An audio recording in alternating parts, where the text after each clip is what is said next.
Ciao les gonzes, on se retrouve pour une nouvelle vidéo. Je suis au plein milieu de la savane et regardez, je suis pas toute seule. Attends, je suis juste un tout petit peu impressionnée là. Et j'ai aussi les garçons qui sont avec moi, donc Patrick, Fabien et Bernard. Salut. Mais là on est un peu occupé parce qu'on a un voisin à côté de nous. Du coup Bernard, pourquoi on est ici? J'étais là il y a 15 ans, en Afrique du Sud, on parlait déjà de braconnage, mais on n'avait encore rien vu. Et puis surtout on parlait de la relation déjà compliquée entre la population et les animaux sauvages. Allez, let's go, j'ai envie d'en savoir plus. Bernard est venu ici en Afrique du Sud il y a 15 ans comme journaliste pour la RTS. Et dans son reportage de l'époque, on voyait déjà que les hommes menaçaient réellement la nature sauvage. Entre les villes, les cultures et les routes, la population avait laissé seulement 10% du territoire aux réserves et aux parcs. Nous, on est allés au nord de l'Afrique du Sud, dans la réserve de Baloulé. Et ici, les animaux sont en liberté. On se déplace dans un véhicule 4x4 spécialement aménagé pour les observer. Et c'est pour ça que les animaux nous confondent avec le véhicule et que tant qu'on reste assis, ils ne nous voient pas comme des humains en fait. Sinon, on n'aurait jamais pu approcher les éléphants aussi facilement. L'éléphant en Afrique, il est plus menacé. Dans cette partie de l'Afrique, Afrique du Sud, il y a quand même plusieurs milliers d'individus, dizaines de milliers d'individus. Au Botswana, juste à côté, ils sont 120 000. Ça, c'est la bonne nouvelle. Ce serait bien que ce soit comme ça pour les rhinos. Et oui, mais malheureusement pour les rhinos, il y en a beaucoup moins et c'est beaucoup plus chaud parce que le marché est toujours très dynamique. Et la preuve que ce marché est toujours en plein boom en Asie, c'est la saisie au mois d'août dernier en Malaisie de 50 cornes de rhinocéros d'une valeur totale de 12 millions de dollars. Donc là, on est dans un orphelinat et un centre de réhabilitation où ils s'occupent des animaux. Il y a des orphelins, il y a des animaux qui ont été blessés et ils s'en occupent jusqu'au jour où ils arrivent à les relâcher dans la nature. On peut pas trop les approcher, on peut pas les toucher, mais on peut les voir. À la base, l'orphelinat recueillait surtout des bébés guépards. Il s'est ouvert ensuite à plein d'autres espèces et récemment, il a vu arriver de plus en plus de rhinocéros.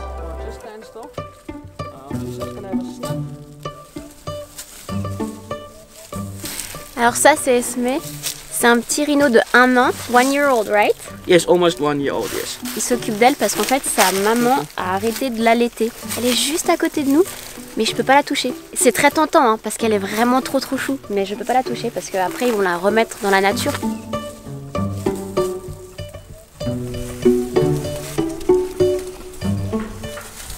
Ah, j'ai le cœur qui bat à 1000.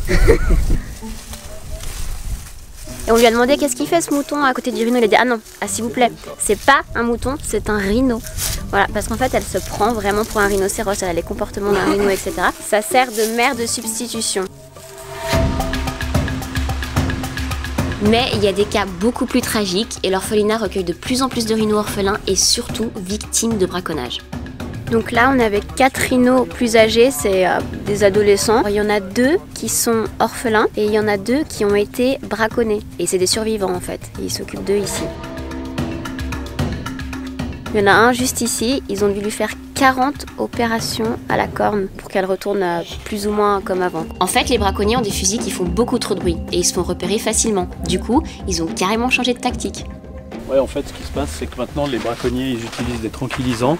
Comme ça fait pas de bruit. Et le problème, c'est comme ils veulent récupérer toute la corne, ils font saigner et puis les animaux meurent en fait d'hémorragie. Ces deux-là ont survécu au saignement. Et quand un cadavre de rhino est découvert suite à une mort naturelle ou un braconnage, la priorité des gardiens du parc, c'est de retirer la corne avant que les braconniers reviennent la prendre.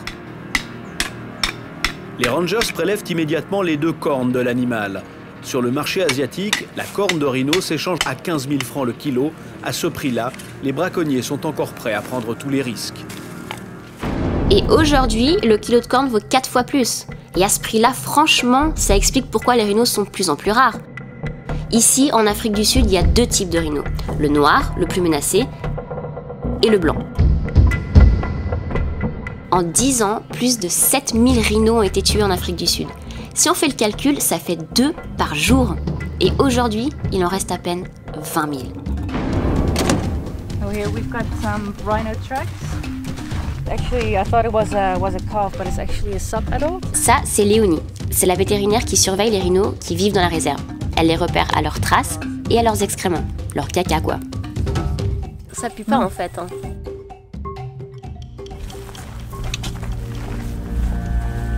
Ensuite, Léonie, elle nous a amenés sur un site pour voir quelque chose d'assez tragique, la carcasse d'un rhinocéros.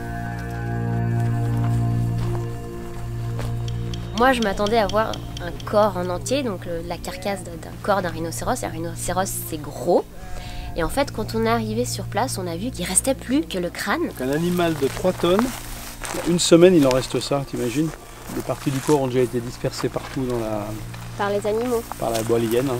During the autopsy, Yeah. we cut pieces out of the body Ah, ok. because we want to find the bullet or the bullet shells.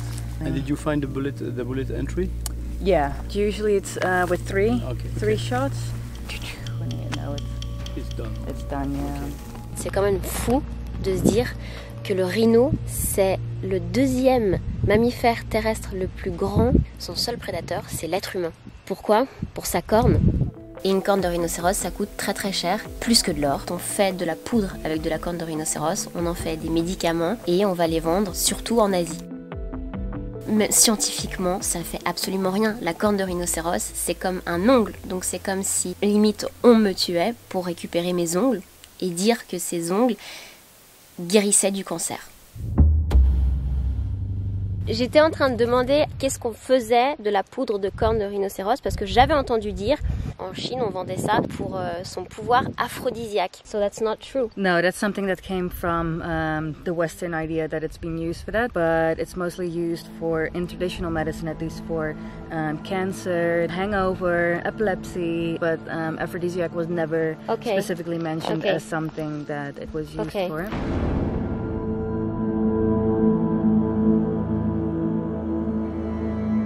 Il y a vraiment quelque chose de très très triste et surtout de très frustrant de se dire qu'on tue des animaux qui sont essentiels, qui ont été là, certains bien avant nous, pour des croyances complètement folles. Qu'un bout de kératine puisse valoir plus que de l'or, en fait ça me dépasse.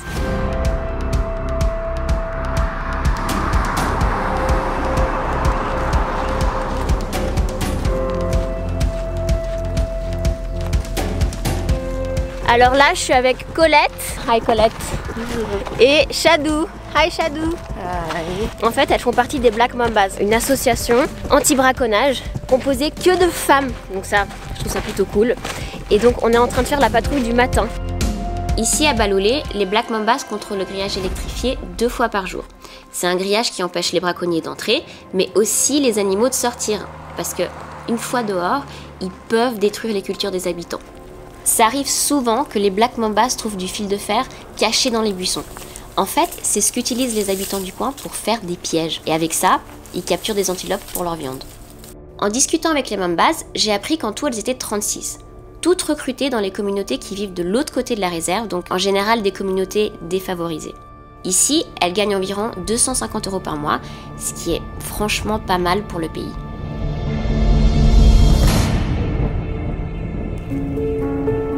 À un moment, on est tombé sur une famille d'éléphants. C'était un moment très attendrissant, ça m'a vraiment touchée. Mais j'étais pas la seule. J'ai été étonnée de voir la réaction des filles. Elles étaient émues, elles faisaient des selfies. Puis en fait, j'ai compris plus tard qu'avant de travailler ici, elles avaient jamais eu l'occasion de voir des animaux sauvages.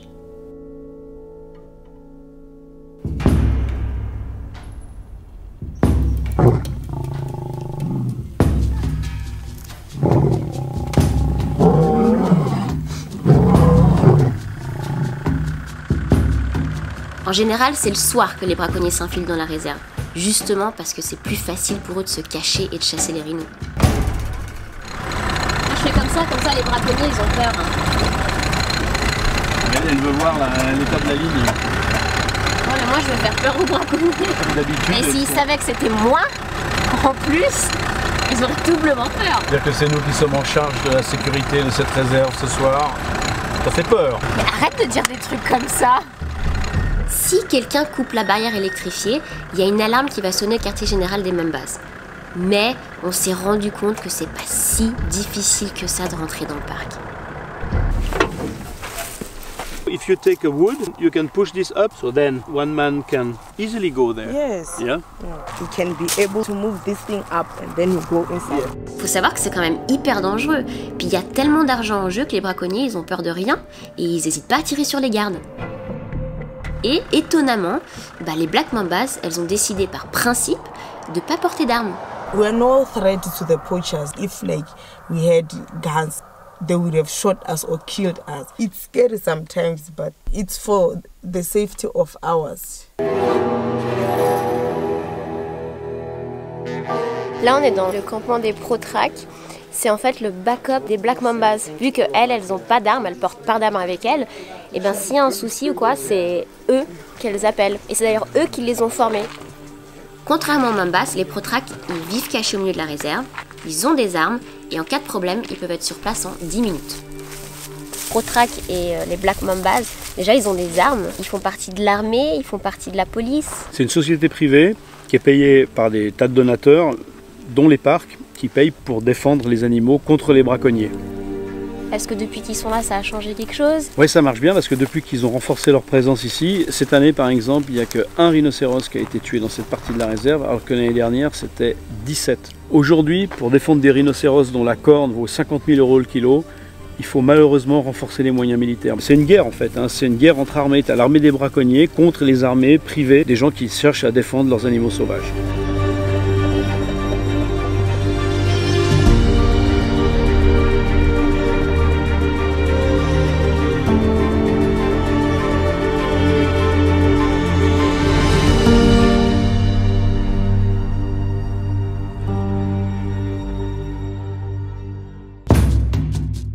En vrai, la meilleure façon de protéger les animaux à long terme, c'est pas de multiplier les armes.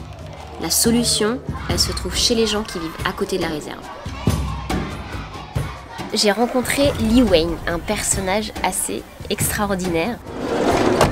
I'm done. Lee Wayne, elle s'occupe des Bush Babies et elle donne des cours dans les écoles. Donc on est allé avec elle dans une école proche de Massaquet. Et juste, waouh quoi. C'était une sacrée expérience. How are you today? We are highly favored and blessed by God and Yusuf Funze. I'm fine, thank you. You can sit down. Thank you, Yusuf Funze. Okay. What's up? Read again, please, my boy. Elle donne des cours pour sensibiliser les enfants à la nature, à l'environnement, aux animaux. C'est super cool, c'est super chouette, ils sont adorables, très accueillants et je sens que j'ai la cote quand même.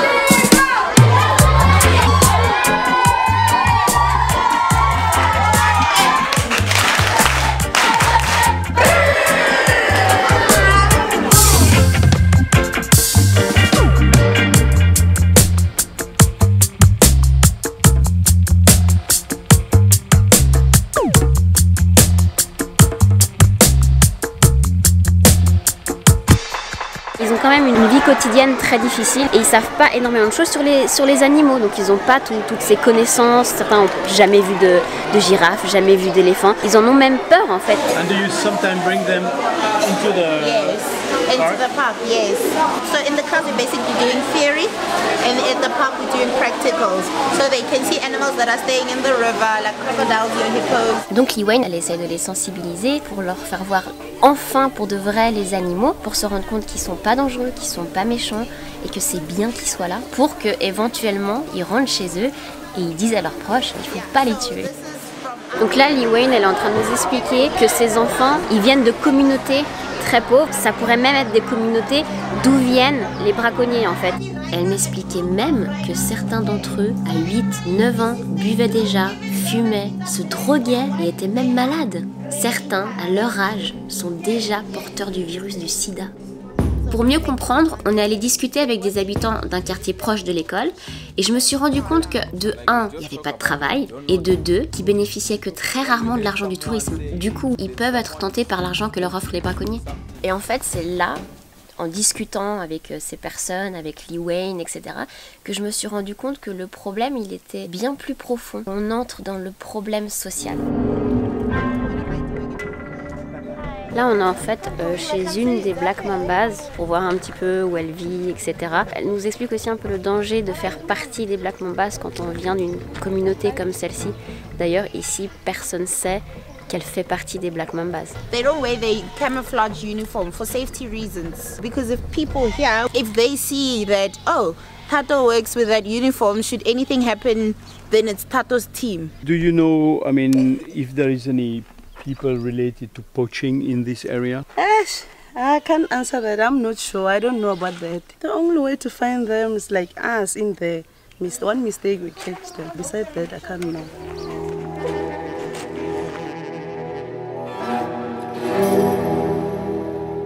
Je suis totalement pour la préservation de l'environnement, de l'écosystème, des animaux, mais j'essaye toujours de mettre mes pieds dans les chaussures des autres.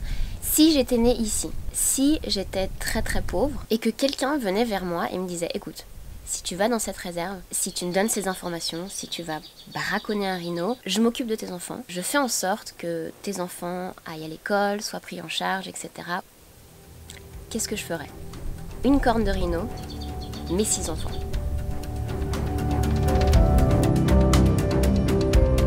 C'est vraiment une situation délicate parce que oui, il faut préserver les animaux et la biodiversité. Mais en même temps, en Afrique du Sud, la population elle augmente. Et les habitants, ils veulent juste vivre décemment. Et les animaux, ils représentent tellement de cash. À ton avis, ce serait quoi la solution? Il faut déjà éduquer les clients en Asie pour leur dire que ce qu'ils payent très cher, c'est juste de l'ongle en fait. Bah ouais, et l'ongle du rhinocéros, ça n'a aucun intérêt. Casser la demande, casser le marché. Et puis ici, offrir des opportunités aux gens de développement qui ne soient pas tentés de l'autre côté. Mais c'est vrai que le jour où tu auras tué le marché, il n'y aura plus de demande et donc il n'y aura plus d'intérêt.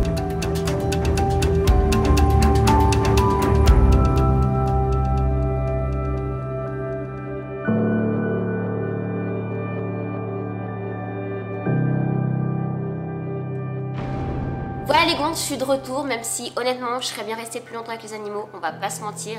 Donc oui, la situation va mieux, comme vous avez pu voir, les éléphants sont beaucoup moins en danger. Par contre, les rhinos sont encore très menacés. Alors la bonne nouvelle, c'est que grâce à l'éducation, grâce aux programmes comme les Black Mambas, j'ai constaté que cette année il y avait moins de braconnage. Par contre, il faut vraiment pas baisser la garde et rester mobilisé. En barre d'infos, je vais vous laisser le lien de la vidéo que Bernard a faite il y a 15 ans. Je vais vous laisser aussi le lien des Black Mambas ainsi que celui de l'orphelinat. Je tiens à remercier les boys, donc Patrick, Bernard et Fabien, et surtout la RTS qui a produit cette vidéo et qui nous a permis d'aller en Afrique du Sud pour vous filmer tout ça. J'attends vos retours en commentaire et nous, en attendant la prochaine, on se retrouve sur les réseaux. Poutou poutou!